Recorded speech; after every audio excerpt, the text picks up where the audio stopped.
আসসালামু আলাইকুম বন্ধুরা, আশা করি সবাই ভালো আছেন।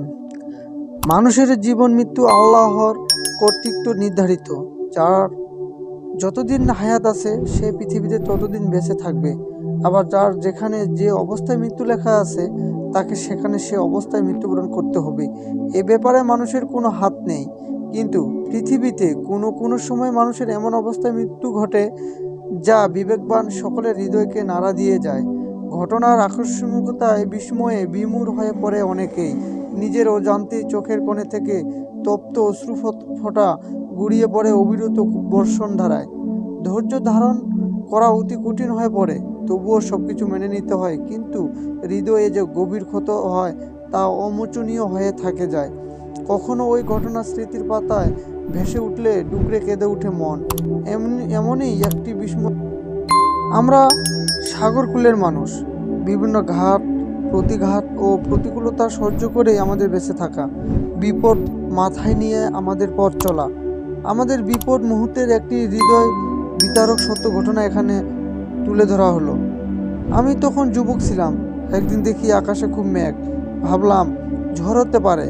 পরিবারের সবাইকে হুঁশিয়ারি করে দিলাম, সবাই বাইরে দাঁড়িয়ে আছে। হঠাৎ দেখি সাগরের দিকে থেকে বিরাট জলোচ্ছ্বাস 35 থেকে 40 ফুটেরও বেশি উঁচু হয়ে ধেয়ে আসছে আমাদের দিকে। তখন ভাবলাম বাঁচার আর কোনো উপায় নেই। সবাইকে জোরে আঁকড়ে ধরেছিলাম। 7-8 বছরের এক ছেলে আমার কাঁধে ছিল। পানি এত জোরে এসে ধাক্কা দিল যে ছেলেটি ছাড়া আর সবাইকে হারিয়ে গেল।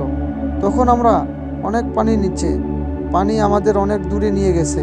যখন পানির উপরে উঠলাম তখন কোথাও কোনো ঠাঁই নেই, কোথাও কোনো গাছ বা উঁচু কিছু দেখতে পাচ্ছিলাম না।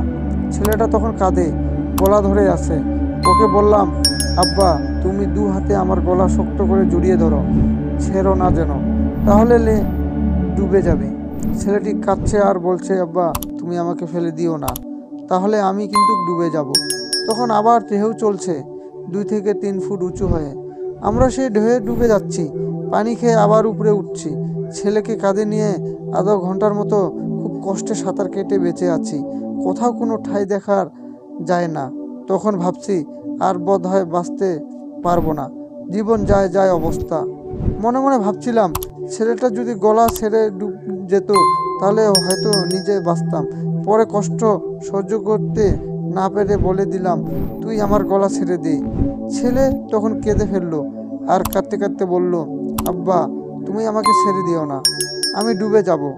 বারবার বলার পরেও যখন ছেলেটি গলা ছাড়ছে না তখন আমি হাত ধরে টান দিই। ছেলে আরও জোরে জোরে কাঁদে এবং জোরে গলায় জড়িয়ে ধরে।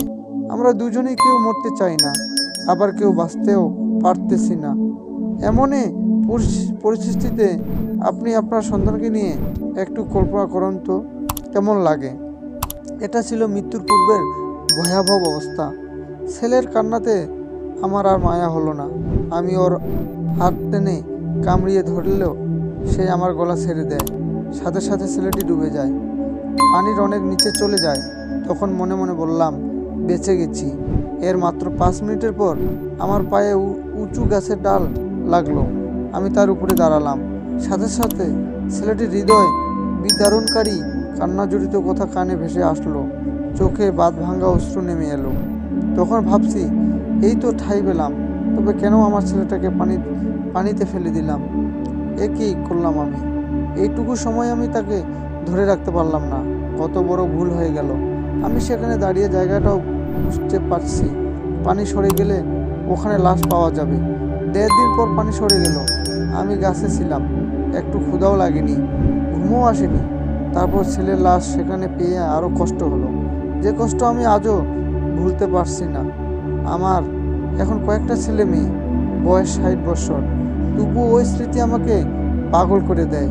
তাই মাঝে মাঝে ভাবি, দুনিয়ায় এই অবস্থা হলে কিয়ামতের দিন কী অবস্থা হবে, যেখানে কোনোদিন মরণ হবে না, কেউ কাউকে সাহায্য করবে না। তো বন্ধুরা, এই ইসলামিক গল্পটি বলার এই জন্য কারণ এই গল্প থেকে অনেকগুলো আমাদের শিক্ষণীয় আছে।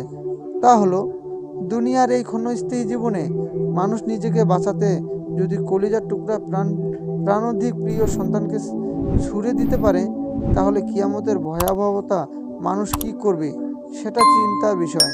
যে দিবসের বিবরণ দিতে গিয়ে মহান আল্লাহ বলেন, যেদিন ওই বিকট ধ্বনি আসবে সেদিন মানুষ পলায়ন করবে তার নিজের ভাই হতে, তার মাতা, তার পিতা, তার স্ত্রী ও তার সন্তান হতে।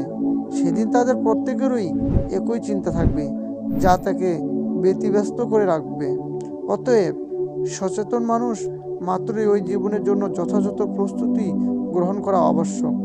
পার্থিব জীবনে সঠিক প্রস্তুতি তথা সৎ আমল করতে না পারলে পরকালীন জীবনেও কোনো আপনজন কাজে আসবে না, বরং সেদিন সবাই নিজেকে নিয়েই ব্যস্ত থাকবে, একান্ত আপনজনও পরিচয় দিবে না।